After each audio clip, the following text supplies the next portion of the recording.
Today is chapter 7 of The Woman in White. In the last two chapters, Walter Hartright made it to Limmeridge House in Cumberland, and he got there in the middle of the night.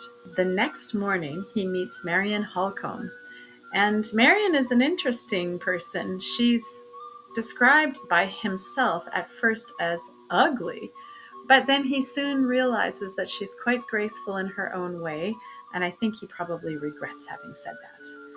He finds her intriguing, interesting, and he really feels a kinship toward her very quickly, so much so that he immediately divulges to her at their very first encounter, having breakfast together. He explains to her about this woman, this mysterious woman in white, whom he met on the road. He's also quite curious about the link between this mysterious woman and Marion Halcombe's mother, Mrs. Fairlie. Marion explains that she and her half-sister are from the same mother, but that her father passed away and then her mom remarried Mr. Fairlie, and he too has passed away. So the two sisters, well, the two half-sisters live with their uncle, who's a single man, who is himself an invalid, although nobody knows why or how he is an invalid, but that's how he describes himself. And I find that Marion Halcombe is very hard upon her own gender. She says some pretty insulting things about women, herself being one, but anyway, we'll see what that's all about as we continue to read. So now, chapter 7. My conductor led me upstairs into a passage which took us back to the bedchamber in which I had slept during the past night, and, opening the door next to it, begged me to look in. I have my master's orders to show you your own sitting room, sir, said the man, and to inquire if you approve of the situation and the light. I must have been hard to please, indeed, if I had not approved of the room and of everything about it. The bow window looked out on the same lovely view which I had admired in the morning from my bedroom. The furniture was the perfection of luxury and beauty. The table in the center was bright and gaily bound books, elegant conveniences for writing, and beautiful flowers. The second table near the window was covered with all the necessary materials for mounting watercolor drawings, and had a little easel attached to it, which I could expand or fold up at will. The walls were hung with gaily tinted chintz, and the floor was spread with Indian matting in maize color and red. In the prettiest and most luxurious little sitting room I had ever seen, and I admired it with the warmest enthusiasm. The solemn servant was far too highly trained to betray the slightest satisfaction. He bowed with icy deference when my terms of eulogy were all exhausted, and silently opened the door for me to go out into the passage again. We turned a corner and entered a long second passage, ascended a short flight of stairs at the end, crossed a small circular upper hall, and stopped in front of a door covered with dark baize. The servant opened this door and led me on a few yards to the second, opened that also, and disclosed two curtains of pale sea green silk hanging before us, raised one of them noiselessly, softly uttered the words, "Mr. Hartright," and left me. I found myself in a large, lofty room with a magnificent carved ceiling and with a carpet over the floor so thick and soft that it felt like piles of velvet under my feet. One side of the room was occupied by a long bookcase of some rare inlaid wood that was quite new to me. It was not more than 6 feet high, and the top was adorned with statuettes in marble, ranged at regular distances one from the other. On the opposite side stood two antique cabinets, and between them and above them hung a picture of the Virgin and Child, protected by glass, and bearing Raphael's name on the gilt tablet at the bottom of the frame.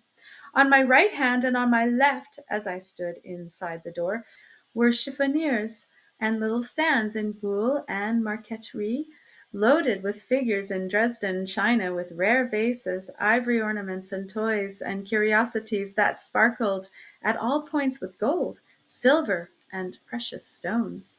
At the lower end of the room, opposite to me, the windows were concealed and the sunlight was tempered by large blinds of the same pale sea green color as the curtains over the door. The light thus produced was deliciously soft, mysterious, and subdued. It fell equally upon all the objects in the room. It helped to intensify the deep silence and the air of profound seclusion that possessed the place, and it surrounded with an appropriate halo of repose the solitary figure of the master of the house, leaning back, listlessly composed in a large easy chair, with a reading easel fastened on one of its arms, and a little table on the other. If a man's personal appearance, when he is out of his dressing room and when he is past 40, can be accepted as a safe guide to his time of life, which is more than doubtful, Mr. Fairlie's age when I saw him might have been reasonably computed at over 50 and under 60 years. His beardless face was thin, worn, and transparently pale, but not wrinkled. His nose was high and hooked. His eyes were of a dim grayish blue, large, prominent, and rather red round the rims of the eyelids. His hair was scanty, soft to look at, and of that light sandy color which is the last to disclose its own changes towards gray. He was dressed in a dark frock coat of some substance, much thinner than cloth, and in a waistcoat and trousers of spotless white. His feet were effeminately small, and were clad in buff-colored silk stockings, and little womanish bronze leather slippers. 2 rings adorned his white delicate hands, the value of which even my inexperienced observation detected to be all but priceless. Upon the whole, he had a frail, languidly fretful, over-refined look, something singularly and unpleasantly delicate in its association with a man, and at the same time something which could by no possibility have looked natural and appropriate if it had been transferred to the personal appearance of a woman. My morning's experience of Miss Holcombe had predisposed me to be pleased with everybody in the house, but my sympathies shut themselves up resolutely at the first sight of Mr. Fairlie. On approaching nearer to him, I discovered that he was not so entirely without occupation as I had first supposed. Placed amid the other rare and beautiful objects on a round, large table near him was a dwarf cabinet in ebony and silver, containing coins of all shapes and sizes, set out in little drawers lined with dark purple velvet. One of these drawers lay on the small table attached to his chair, and near it were some tiny jeweler's brushes, a wash leather stamp, and a little bottle of liquid, all waiting to be used in various ways for the removal of any accidental impurities which might be discovered in the coins. His frail white fingers were listlessly toying with something which looked to my uninstructed eyes like a dirty pewter medal with ragged edges, when I advanced within a respectful distance of his chair and stopped to make my bow. "So glad to possess you at Limmeridge, Mr. Hartright," he said in a querulous, croaking voice, which combined in anything but an agreeable manner a discordantly high tone with a drowsily languid utterance. "Pray sit down, and don't trouble yourself to move the chair, please. In the wretched state of my nerves, movement of any kind is exquisitely painful to me. Have you seen your studio? Will it do? I have just come in from seeing the room, Mr. Fairlie, and I assure you—" He stopped me in the middle of the sentence by closing his eyes and holding up one of his white hands imploringly. I paused in astonishment, and the croaking voice honored me with this explanation. "Pray excuse me, but could you contrive to speak in a lower key? In the wretched state of my nerves, loud sound of any kind is indescribable torture to me. You will pardon an invalid? I only say to you what the lamentable state of my health obliges me to say to everybody. Yes, and you really like the room?" "I could wish for nothing prettier and nothing more comfortable," I answered, dropping my voice and beginning to discover already that Mr. Fairlie's selfish affectation and Mr. Fairlie's wretched nerves meant one and the same thing. "So glad. You will find your position here, Mr. Hartright, properly recognized. There is none of the horrid English barbarity of feeling about the social position of an artist in this house. So much of my early life has been passed abroad, and I have quite cast my insular skin in that respect. I wish I could say the same of the gentry, detestable word, but I suppose I must use it, of the gentry of the neighborhood. They are sad Goths in art, Mr. Hartright, people, I do assure you, who would have opened their eyes in astonishment if they had seen Charles V pick up Titian's brush for him. Do you mind putting this tray of coins back in the cabinet and giving me the next one to it? In the wretched state of my nerves, exertion of any kind is unspeakably disagreeable to me. Yes, thank you. As a practical commentary on the liberal social theory, which he had just favored me by illustrating, Mr. Fairlie's cool request rather amused me. I put back one drawer and gave him the other, with all possible politeness. He began trifling with the new set of coins, and the little brushes immediately, languidly looking at them and admiring them, all the time he was speaking to me. A thousand thanks and a thousand excuses. Do you like coins? Yes, so glad we have another taste in common besides our taste for art. Now, about the pecuniary arrangements between us, do tell me, are they satisfactory? Most satisfactory, Mr. Fairlie. So glad. And what next? Ah, I remember. Yes, in reference to the consideration which you are good enough to accept for giving me the benefit of your accomplishments in art, my steward will wait on you at the end of the first week to ascertain your wishes. And what next? Curious, is it not? I had a great deal more to say, and I appear to have quite forgotten it. Do you mind touching the bell in that corner? Yes, thank you. I rang, and a new servant noiselessly made his appearance. A foreigner, with a set smile and perfectly brushed hair, a valet, every inch of him. Louis, said Mr. Fairlie, dreamily dusting the tips of his fingers with one of the tiny brushes for the coins. I made some entries in my tablets this morning. Find my tablets. A thousand pardons, Mr. Hartright. I'm afraid I bore you. As he wearily closed his eyes again before I could answer, and as he did most assuredly bore me, I sat silent and looked up at the Madonna and Child by Raphael. In the meantime, the valet left the room and returned shortly with a little ivory book. Mr. Fairlie, after first relieving himself by a gentle sigh, let the book drop open with one hand, and held up the tiny brush with the other as a sign to the servant to wait for further orders. Yes, just so, said Mr. Fairlie, consulting the tablets.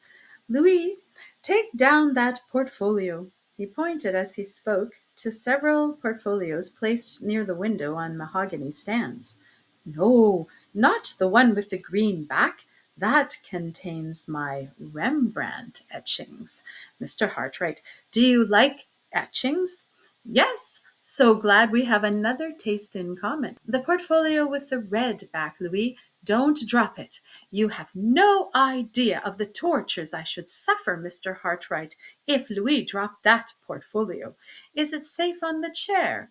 Do you think it safe, Mr. Hartright? Yes? So glad. Will you oblige me by looking at the drawings if you really think they are quite safe? Louis, go away. What an ass you are. Don't you see me holding the tablettes? Do you suppose I want to hold them? Then why not relieve me of the tablettes without being told? A thousand pardons, Mr. Hartright. Servants are such asses, are they not? Do tell me, what do you think of the drawings? They have come from a sale in a shocking state. I thought they smelt of horrid dealers' and brokers' fingers when I looked at them last.